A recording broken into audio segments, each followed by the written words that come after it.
पर्वतमाला की, तो राजस्थान में अरावली पर्वतमाला जो है ये दक्षिण पश्चिम से उत्तर पूर्व की ओर फैली हुई। तो अरावली पर्वतमाला राजस्थान में फैली हुई है दक्षिण पश्चिम से उत्तर पूर्व की ओर। अरावली पर्वतमाला की राजस्थान में शुरुआत कहां से होती है?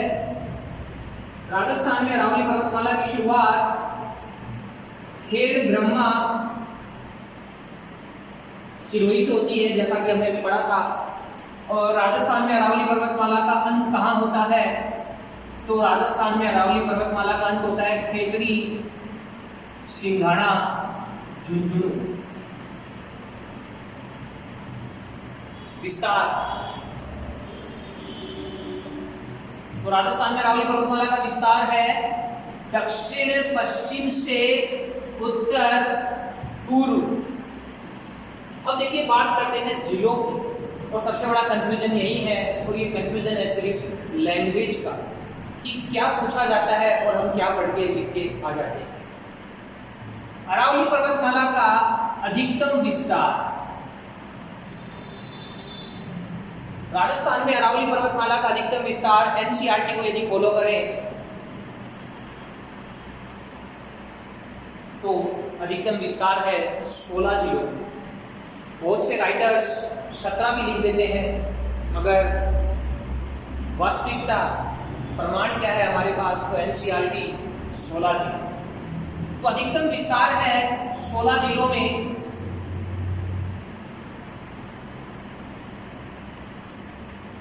अगर वास्तविक विस्तार की बात करें कि प्रत्यक्ष रूप से अरावली कहाँ दिखाई देती है, तो वास्तविक विस्तार है 7 जिलों में। अरावली का वास्तविक विस्तार है 7 जिलों में, और ये 7 कौन से हैं? तो देखिए, सिरोही, उदयपुर, राजसमंद, अजमेर, जयपुर, दौसा और अलवर। अब यदि बात की जाए ऊंचाई, हाइट की, तो ऊंचाई के आधार पर विस्तार, ऊंचाई के आधार पर विस्तार, और अरावली पर्वतमाला का ऊंचाई के आधार पर जो विस्तार है ये है 8 जिलों में। ऊंचाई के आधार पर विस्तार कौन से 8 जिलों में है? तो ये है सिरोही, उदयपुर, राजसमंद, अजमेर, जयपुर, अलवर, सीकर और झुंझुनू। याद रखिएगा, ऊंचाई के आधार पर विस्तार 8 जिलों में। ये लैंग्वेज बेस्ड सवाल बन चुके हैं और बहुत बार आ चुके हैं और आते भी रहेंगे। आप लैंग्वेज को समझिए कि वो पूछ क्या रहा है, तभी हम इन सवालों को सही कर पाएंगे। अरावली की औसत ऊंचाई,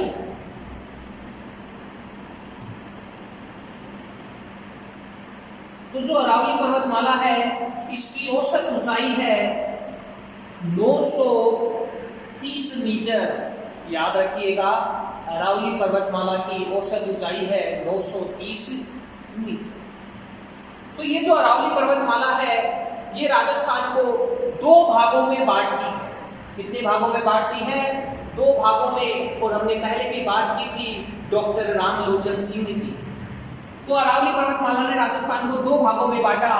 एक भाग है उत्तरी पश्चिमी राजस्थान और दूसरा भाग है दक्षिणी पूर्वी राजस्थान।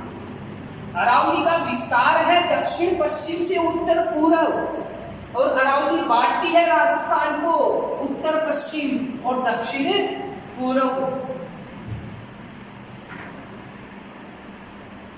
एक लैंग्वेज बेस्ड सवाल है जो पूछा गया था कि दक्षिण पश्चिम से उत्तर पूर्व की ओर बढ़ने पर निम्नलिखित में से कौन सा कथन सत्य है? तो देखिए, जैसे जैसे हम दक्षिण पश्चिम से उत्तर पूर्व की ओर बढ़ते हैं तो हमें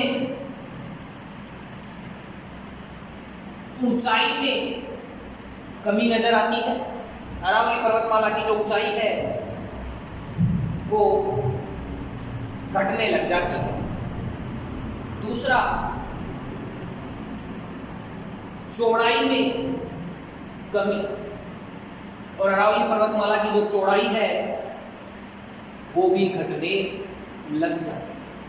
तो दक्षिण पश्चिम से उत्तर पूर्व की ओर बढ़ने पर ऊंचाई भी कम हो रही है और चौड़ाई भी कम हो रही है। यही से सवाल बनता है, राजस्थान में अरावली पर्वतमाला की सर्वाधिक ऊंचाई,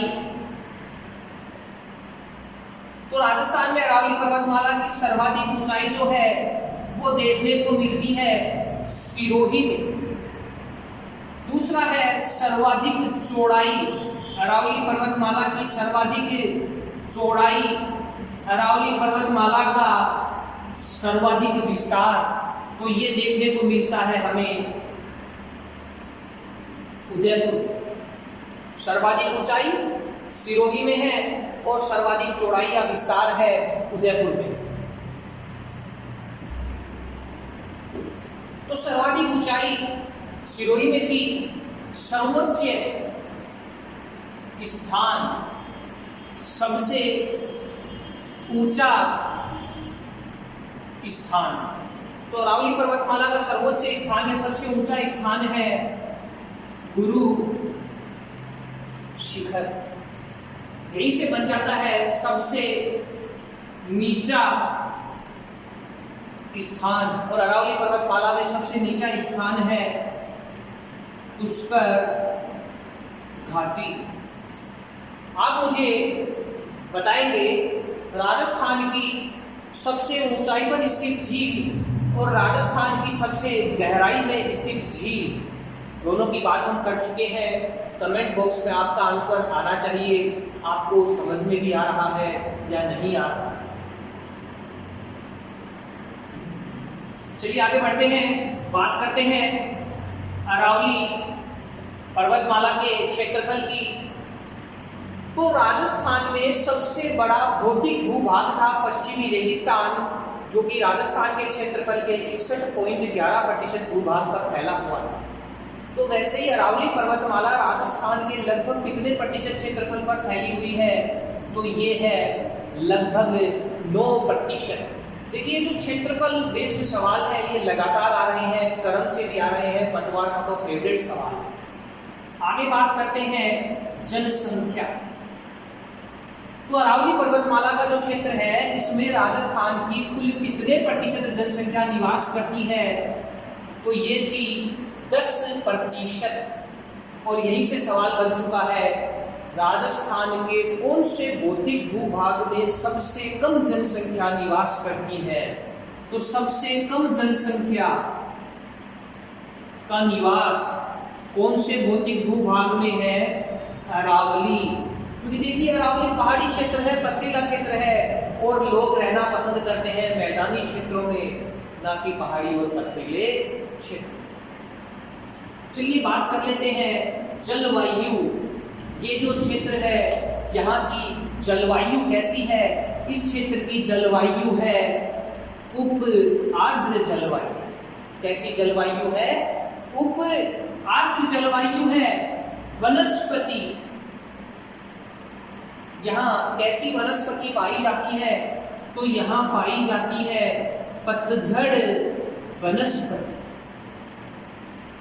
पत्ते झड़ जाते हैं फिर नए पत्ते आ जाते हैं। देखा होगा श्रावण के मास में चारों तरफ जो पहाड़ियां हैं वो हरी भरी सी दिखाई देती है, मगर कुछ समय पश्चात हम देखते हैं तो हरियाली गायब हो जाती है, फिर वापस हरियाली आ जाती है। तो ये जो वनस्पति है जिनके पत्ते वर्ष में एक बार झड़ते हैं वो पतझड़ वनस्पति में आते हैं। तो बात करते हैं राजस्थान का विभाजन। जो अरावली पर्वतमाला है इसने राजस्थान को 2 भागों में बांट दिया था। एक भाग को कहते हैं उत्तरी पश्चिमी राजस्थान और दूसरे भाग को कहते हैं दक्षिणी पूर्वी राजस्थान। सवाल आया अरावली पर्वतमाला के उत्तर पश्चिम में स्थित क्षेत्र है, तो यही था क्या पश्चिमी रेगिस्तान। क्षेत्रफल कितना है क्षेत्रफल का लगभग 60%। जनसंख्या कितनी है? जनसंख्या की यहाँ लगभग 40%। पश्चिमी रेगिस्तानी क्षेत्र कितने जिले? 12 जिले। चलिए बात करते हैं। तो अरावली पर्वतमाला के जो दक्षिण पूर्व में स्थित राजस्थान का हिस्सा है, इसको तो यहाँ सबसे पहले पूर्व की बात करें तो पूर्व में है इसके मैदान, और दक्षिण पूर्व की ओर बढ़ते हैं तो यहाँ है पठार। तो अरावली के एक छोर पे तो पश्चिम का रेगिस्तान है और दूसरे छोर पे है मैदान और पठार। यहाँ क्षेत्रफल याद रखिएगा, इसमें क्षेत्रफल 60 है तो यहाँ क्षेत्रफल है 40%। यहाँ जनसंख्या 40 है तो यहाँ जनसंख्या है 60%। लैंग्वेज बेस्ड सवाल बन चुका है, कौन सा कथन सत्य है? तो वहाँ था अरावली के दक्षिण पूर्व में सर्वाधिक जनसंख्या निवास करती है और राजस्थान में सर्वाधिक जनसंख्या निवास करती है पश्चिमी रेगिस्तान में।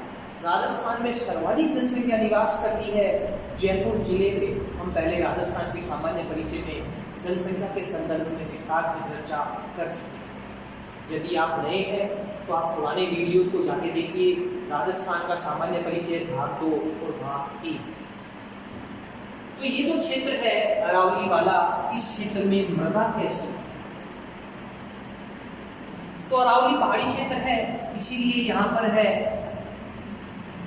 काली लाल मृदा, लाल काली मृदा, काली लाल मृदा, लाल काली मृदा। आपने देखा होगा जब डामर की रोड बनती है तो उससे पहले कंक्रीट बिछाई जाती है, वो रेड रंग की सी होती है, ये वही पहाड़ी क्षेत्र की कंक्रीट। तो लाल काली ककरीली मृदा भी आप कह सकते हैं, लाल काली ककरीली मृदा। चलिए बात करते हैं मोस्ट इंपोर्टेंट टॉपिक जो प्रेजेंट टाइम में काफी हाईलाइट है, अरावली पर्वतमाला का विभाजन। सबसे पहले हम बात करते हैं भ्रंश घाटियों के आधार पर अरावली का विभाजन। तो जो भ्रंश घाटियां हैं उनके आधार पे हम संपूर्ण अरावली पर्वतमाला को 2 भागों में विभाजित करते हैं। सबसे पहले है हमारे पास गुजरात क्रम,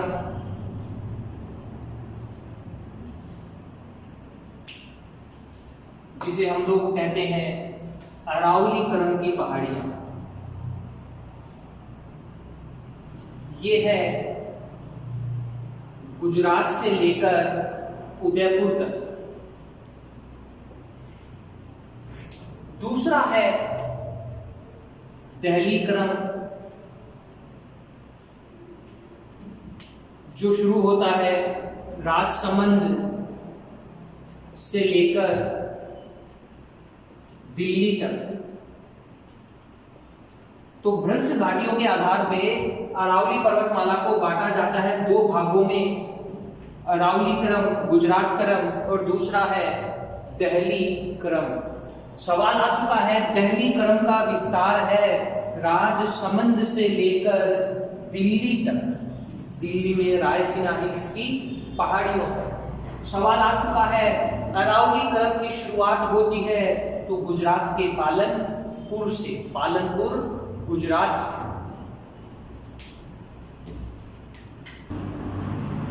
बात करते हैं प्रादेशिक आधार पर अरावली का विभाजन, और ये है राजस्थान के संदर्भ में। तो प्रादेशिक आधार पर अरावली को बांटा गया है 3 भागों में। नाम पूछ लिए जाते हैं, विभाजन कितने भागों में है पूछ लिया जाता है, और कौन से का विस्तार कहां से कहां तक है। तो सबसे पहले बात करते हैं प्रादेशिक आधार पर विभाजन में। जो पहला भाग है इसे नाम दिया गया है दक्षिणी पश्चिमी अरावली, दूसरे को नाम दिया गया है मध्य अरावली, और तीसरे भाग को कहा जाता है उत्तरी पूर्वी अरावली। अभी हमने जब नक्शे में बात की थी तब इन्हीं भागों की हमने बात की थी। तो इनका विस्तार कहां से कहां तक है, तो देखिए जो दक्षिणी पश्चिमी अरावली है ये शुरू होता है खेड़ ब्रह्मा से और ये खत्म हो जाता है देवगढ़ पर। ये खेड़ ब्रह्मा कहाँ है, तो खेड़ ब्रह्मा है हमारे सिरोही में। देवगढ़ कहाँ है, तो देवगढ़ है राजसमंद। तो उसके बाद है मध्य अरावली।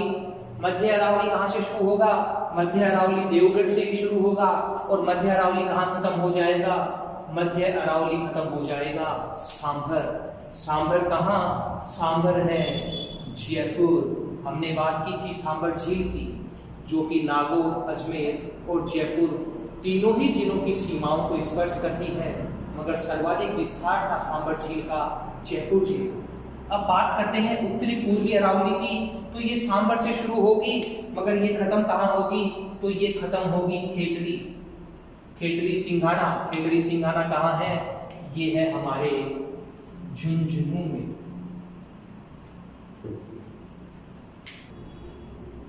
चलिए बात करते हैं अध्ययन की दृष्टि से अरावली का विभाजन, और यही हमें अच्छे से पढ़ना है। एग्जाम के पॉइंट ऑफ व्यू से ये मोस्ट इंपोर्टेंट है, सवाल यहीं से बनते हैं। अध्ययन की दृष्टि से हम अरावली को बांटते हैं 4 भागों में। सबसे पहले है आबू पर्वत खंड, उसके बाद है दूसरा मेवाड़ की पहाड़ियां, तीसरा भाग है मध्य अरावली अजमेर, और चौथा भाग है उत्तरी पूर्वी अरावली जयपुर संभाग। जब पहले हमने प्रादेशिक आधार पर विभाजन किया था, तो आबू पर्वत खंड और मेवाड़ की पहाड़ियां, इन दोनों को संयुक्त रूप से हमने कहा था दक्षिणी पश्चिमी अरावली। बट अब हम राजस्थान में जब इसका विभाजन करेंगे, पढ़ेंगे, तब हमें पर्टिकुलर इन चारों ही क्षेत्रों की विशेषताओं को अच्छे से पढ़ना होगा। देखिए लगातार ये सवाल पूछा जाता है कि भारत में जल विभाजक रेखा का काम करती है अरावली पर्वतमाला, राजस्थान में जल विभाजक रेखा का काम करती है अरावली पर्वत। तो अरावली पर्वतमाला एक जल विभाजक रेखा का काम करती है। कि कैसे ये काम करती है, या जल विभाजक रेखा इसे क्यों कहा गया है, तो देखिए अरावली पर्वतमाला जो है वो राजस्थान के एकदम बीचों बीच है, भारत के पश्चिम में है। यही कारण है कि एक छोर पर सिंधु नदी तंत्र और दूसरे छोर पर गंगा नदी तंत्र, इन दोनों को ये अलग अलग कर देती है। अरावली के कारण ही नदियां अरब सागर में गिरती है और कुछ नदियां बंगाल की खाड़ी में। यदि अरावली नहीं होती तो ये सारा का सारा जल भारत के मध्य भाग में एकत्रित हो जाता, और आज जो विश्व के उपजाऊ मैदानों में गिना जाता है उत्तर का विशाल मैदान, इसका अस्तित्व ही नहीं। तो अरावली पर्वतमाला के दक्षिण पश्चिम में कौन सा नदी तंत्र है, याद रखिएगा सिंधु नदी तंत्र।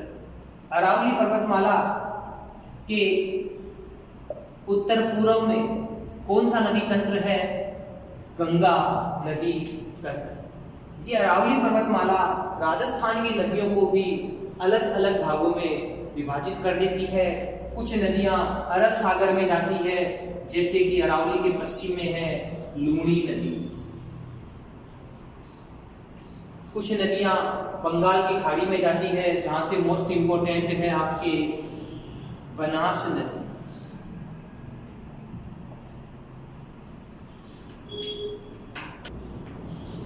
हमने पढ़ा था कि अरावली पर्वतमाला के दोनों छोर पर 50 सेंटीमीटर वर्षा रेखा है। कितने सेंटीमीटर? 50 सेंटीमीटर। यहीं से सवाल बन जाता है राजस्थान को 2 भागों में कितने सेंटीमीटर वर्षा रेखा के द्वारा विभाजित किया जाता है? तो राजस्थान को दो भागों में बांटने का काम करती है 50 सेंटीमीटर वर्षा रेखा। पश्चिमी रेगिस्तान, दक्षिणी पूर्वी पठार, दोनों के मध्य है अरावली और दोनों ही छोर पर है 50 सेंटीमीटर वर्षा रेखा।